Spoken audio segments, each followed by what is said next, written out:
Pernah membayangkan kalau pandemi corona ini bisa mengakibatkan efek bola salju yang hebat di Amerika, yang notabene adalah negara adidaya, tanpa keluarnya, namun di dalamnya hanya terdiri dari sistem-sistem yang rapuh dan gampang kolaps? Sebenarnya, siapa dalam situasi pandemi semacam ini yang tidak terkena imbas corona sama sekali? Kalau jawabannya para elit global, ya maaf, ini tidak sedang membicarakan hal tersebut. Tidak perlu juga membahas tentang negara Indonesia yang di saat semuanya belum baik-baik saja, pemerintah malah terkesan membiarkan rakyatnya, sementara rakyat akhirnya juga mengambil keputusan sendiri atas hidup mereka yang tidak menentu.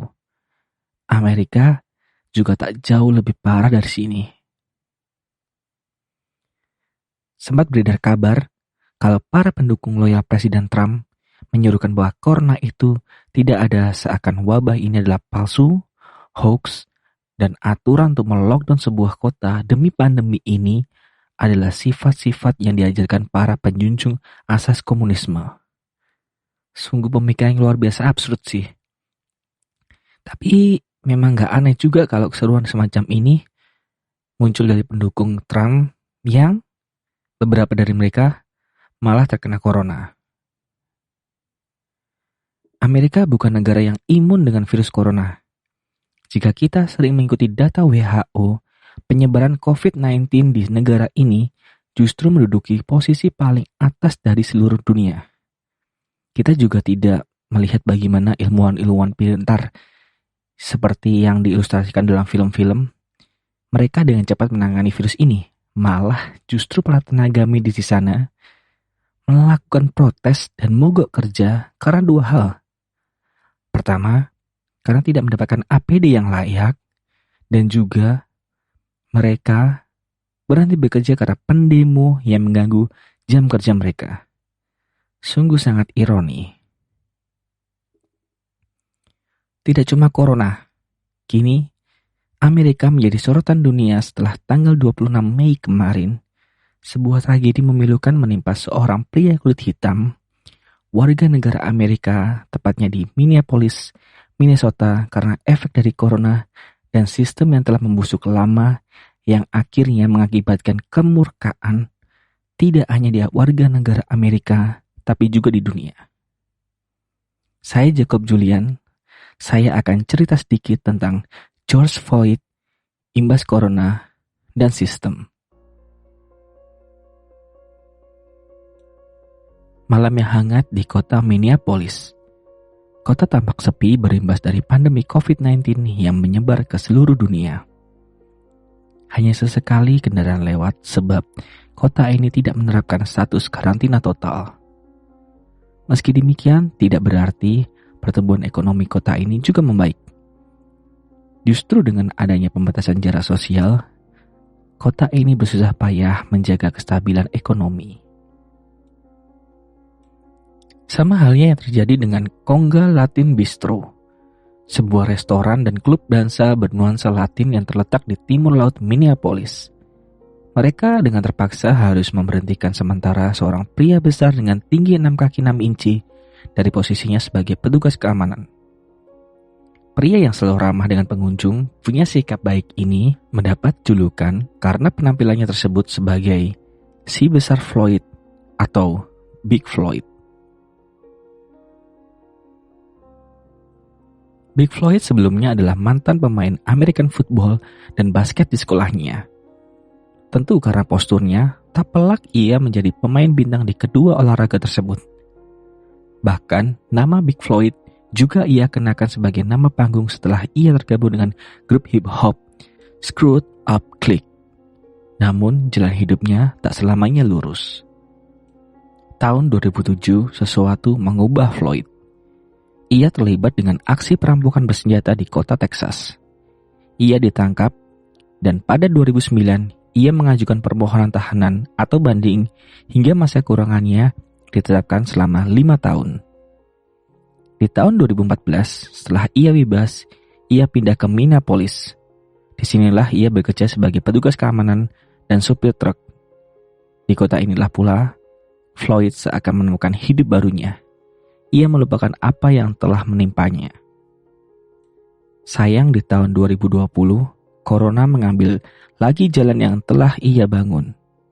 Di masa depresi semacam ini, Floyd mengontak temannya Christopher Harris tentang keresahan yang ia alami. Harris hanya membantu memberi saran agar Floyd menghubungi agensi kerjanya yang lama. Potret kejadian yang sering kita dengar dan kita lihat selama pandemi ini terjadi. Dalam keresahannya mencari kelanjutan hidupnya, Floyd berniat mencari rokok malam itu. Floyd punya toko kelontong langganan, Cup Foods. Mike Abumayaleh, pemilik toko kelontong tersebut, selalu menyapa Floyd dengan senyumannya. Tapi malam itu, hanya ada seorang pegawai baru yang masih muda. Floyd tidak perlu basa-basi, ia hanya ingin rokok dan pergi dari tempat tersebut. Ia menyodorkan uang $20 dan si pegawai muda tersebut curiga padanya. Tepatnya, curiga dengan uang yang diberikan Floyd. Menurut si pegawai, uang $20 tersebut palsu dan ia meminta Floyd agar menggantinya dan mengembalikan rokok yang ia beli. Jam 8:01, pegawai tersebut melepon ke 911 atas dugaan uang palsu yang diberikan oleh pria besar yang tampaknya mabuk dan tidak bisa mengontrol dirinya sendiri. Jam 8:08, dua petugas polisi, Thomas Lane dan J.A. Kwang, datang ke tempat kejadian. Pegawai itu menjelaskan apa yang terjadi dan menunjuk kemana arah Floyd pergi. Beruntung, Floyd masih berada di sekitar tempat tersebut. Floyd dengan dua orang lain masih berada di dalam mobil, tidak menyadari ketika dua petugas polisi menghampirinya. Petugas Thomas Lane berbicara dengan Floyd, menyuruhnya untuk menunjukkan tangan ke tempat yang bisa ia lihat. Karena Floyd kurang bisa berkoordinasi dengan baik, petugas Thomas Lane menodongkan pistolnya. Floyd tidak melawan. Ia menaruh tangannya ke kemudi. Melihat Floyd mau kooperatif, Thomas Lane menyarungkan pistolnya kembali dan menyuruh Floyd keluar dari mobil.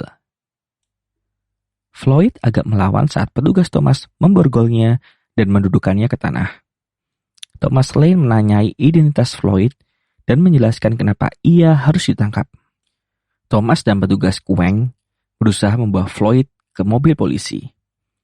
Disitulah, jam 8:14, tiba-tiba tubuh Floyd menegang dan jatuh ke tanah. Ia katakan kepada kedua petugas tersebut bahwa ia mengalami serangan panik karena klaustrofobik. Saat itu juga, tiba dengan mobil polisi lain petugas Derek Chauvin dan petugas Tau Tau. Kini, keempat petugas tadi berusaha menaruh Floyd ke bangku belakang mobil polisi sementara kondisi Floyd semakin memburuk.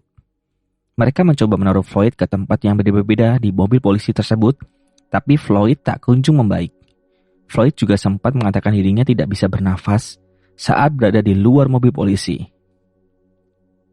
Para petugas ini tak juga menenangkan Floyd.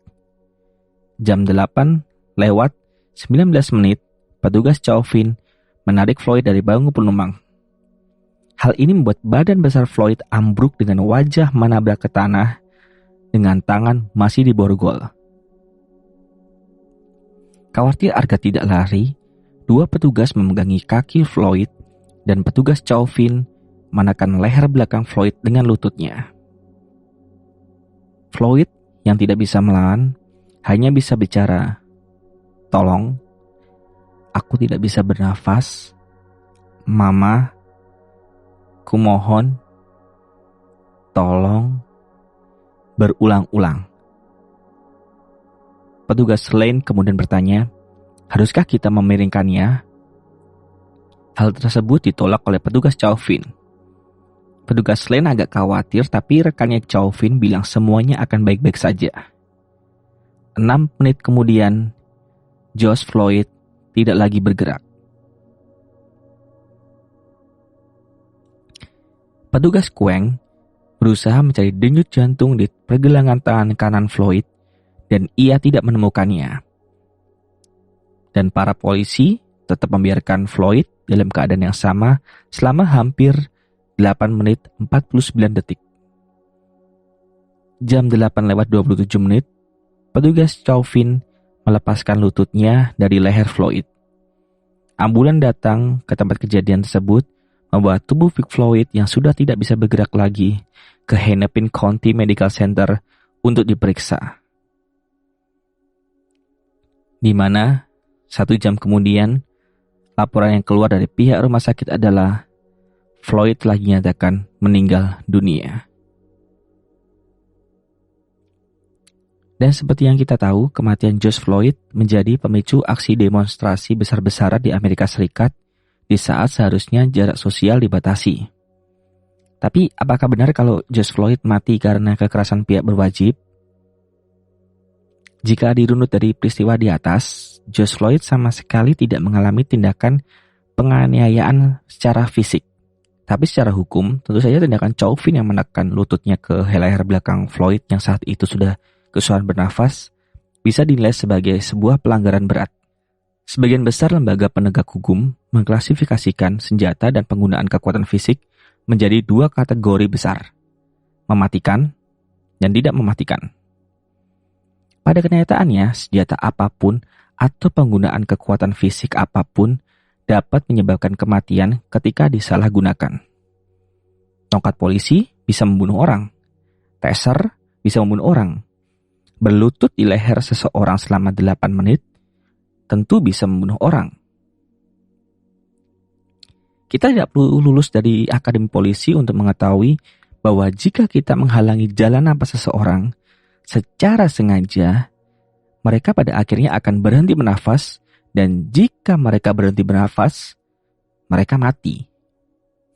Mike Freeman, pengacara distrik, diharuskan oleh hukum negara bagian Minnesota untuk menuntut petugas polisi yang melutut di leher Floyd dengan dakwaan pembunuhan tingkat pertama.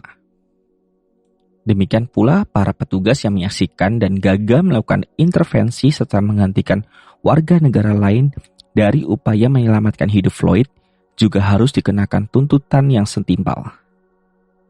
Bukti video jelas menunjukkan bahwa petugas bertindak dengan niat untuk membunuh dan dengan perencanaan terlebih dahulu. Floyd mengatakan kepada petugas bahwa ia tidak bisa bernafas selama 12 kali, termasuk dalam beberapa detik pertama video yang diunggah di internet. Floyd berkata, "Aku akan mati. Mereka akan membunuhku," dan memanggil ibunya. Dia kehilangan kesadaran, berhenti bernafas, dan tubuhnya lemas setelah 4 menit. Tentu yang disorot di sini adalah kelalaian pihak berwajib yang katanya bertugas untuk mengayomi dan melindungi warga negara, tapi justru tidak memberikan hak dasar warga negara yang dilindungi oleh undang-undang. Apalagi mereka membayar para petugas ini dengan pajak yang tiap tahun terus dibebankan. Aksi solidaritas dan protes yang digaungkan cukup mendapatkan respon positif.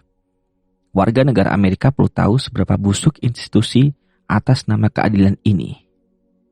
Tapi menggolongkan kasus ini sebagai kasus rasisme rasanya kok masih terlalu lebar ya. Jadi gini, para petugas yang berada di titik kematian George Floyd tidak mengucapkan atau bahkan tidak menunjukkan perilaku yang tergolong rasis. Yang membuat kasus ini disorot adalah polisi yang kebetulan kulit putih dan korban yang berkulit hitam. Dan tentu saja sikap petugas polisi yang terlalu lewat batas. Bisa jadi di dalam institusi kepolisian di Amerika saat ini terdapat sebuah endemi tentang anti kulit hitam, meski beberapa polisinya juga berkulit hitam. Endemi yang jauh lebih lama dan ada dan menular dibanding virus corona. Ini akan berefek panjang jika kasus rasial yang melibatkan polisi kulit putih dan warga negara kulit hitam selalu berakhir dengan kematian. Sayangnya, kasus macam ini bukan hanya dimulai dengan George Floyd. Ada banyak kasus lain yang serupa dan kasus Floyd seakan menjadi momentum untuk menyudahi endemi ini.